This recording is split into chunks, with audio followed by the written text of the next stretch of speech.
Hey there, everybody. I hope you're having a good day in your corner of the world. I've been having a pretty good day in mine.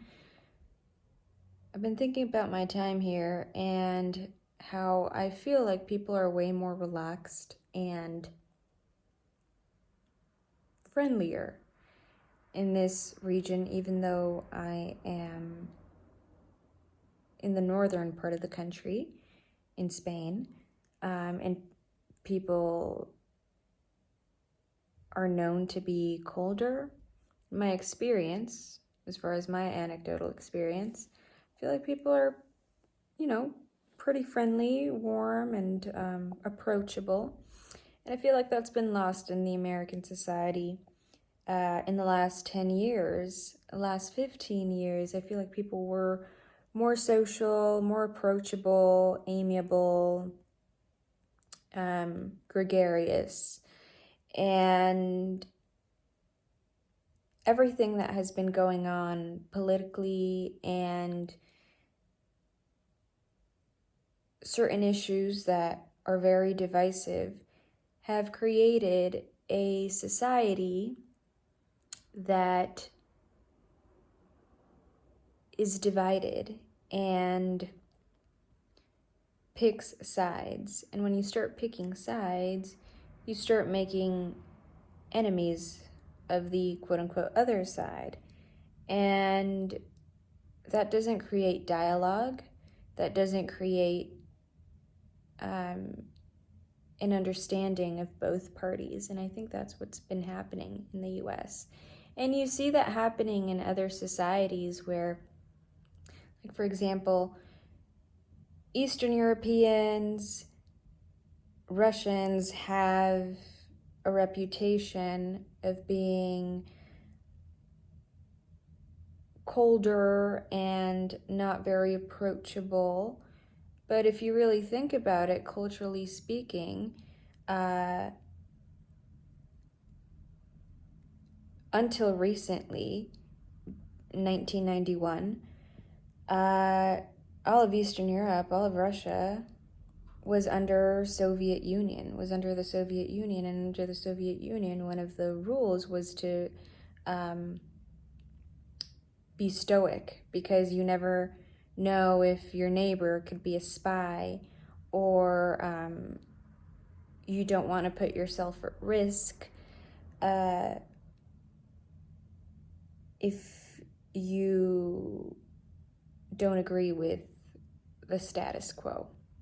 And so the culture became very cold and unapproachable. This is what I have read, and this is what I have studied, and this is what I have noticed. And also, I've spoken to many Russians, and you can see Russians and other people from other parts of Eastern Europe, like Ukraine and Romania and Belarus. You can see how the demeanor differs from generation to generation. Like, the older generations are usually a lot colder and unapproachable than the younger generations, the ones born post 1991. Of course, there are some people that are still, a little more stoic, even if they were born post 1991, that I have met. But this is my anecdotal experience. But what I'm trying to say is that in America, usually well, it's not just America, but when you create a society where people are afraid and fearful, it creates a society where people become more unapproachable and colder with each other. What I've noticed here is that, yes, Spain has a lot of political issues. It's not free from that. And there is quite a substantial risk for a far-right party to gain a platform here, but it's not, well, from what I've noticed, it's still not as integrated into society as it is in the US right now.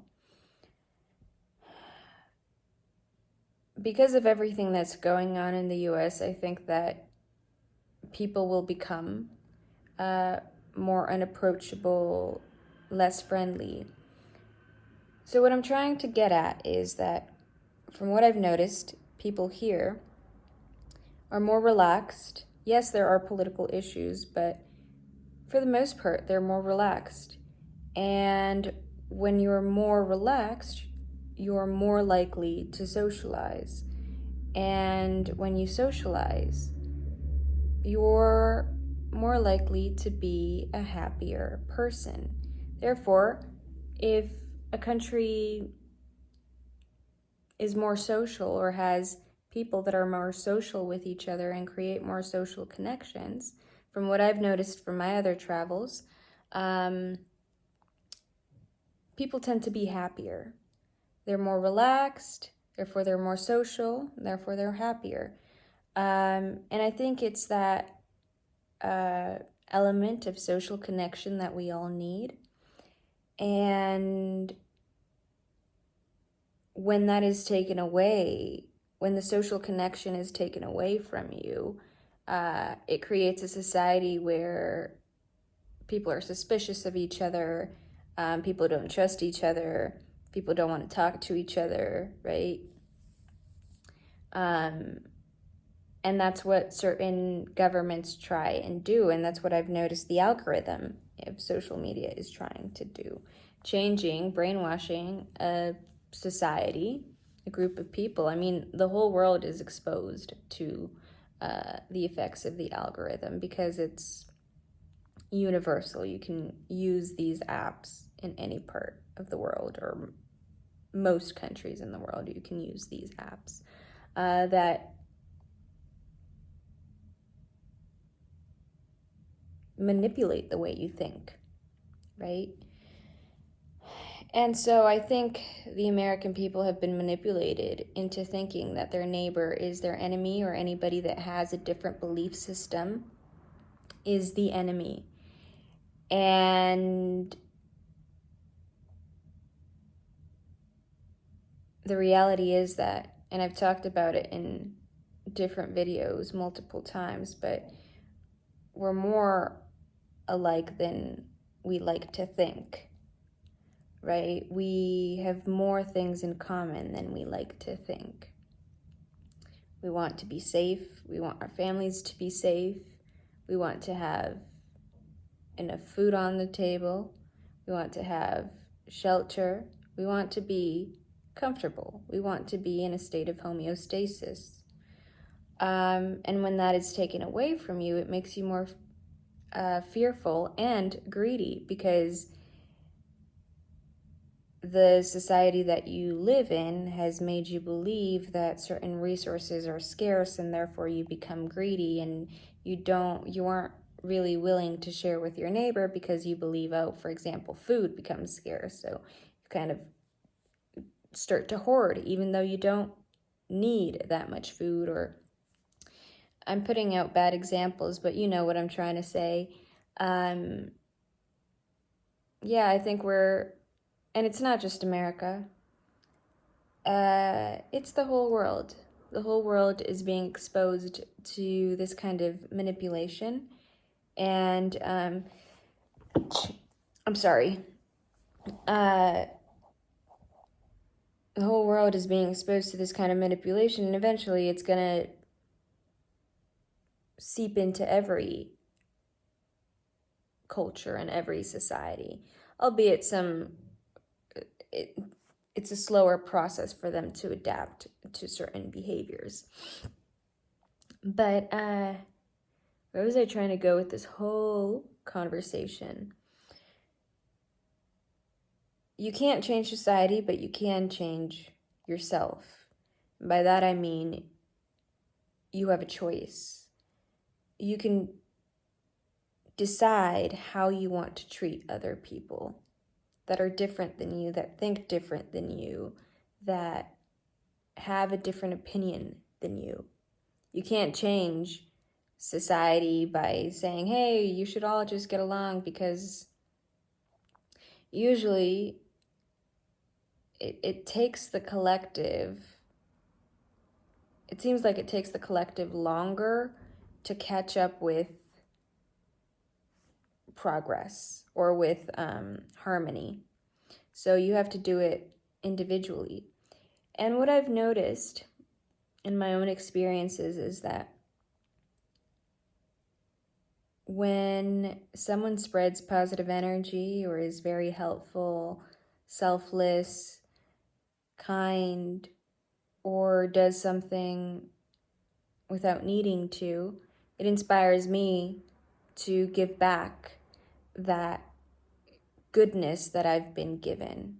And so in other situations, I try to give back when I see somebody in need. And this is not my right hand trying to let my left hand know what it's doing, or whatever that however that expression goes. I'm not trying to act all self-righteous here, or goody two-shoes, whatever you want to call it, but it is true that the goodness that has been given to me, I want to give it to others too. And when I see somebody in need, I have this desire to help them. And so what I'm trying to say is that those little acts of kindness that you do inspire others. It's kind of like a ripple effect, and you might not see the ripples, but they're still there, and they still have an effect. And we just got to believe that they have an effect, that our tiny actions have an effect on the collective. So that was just my 2 cents. I don't know what I'm going to title this video. Just be kind. Peace and love. Bye.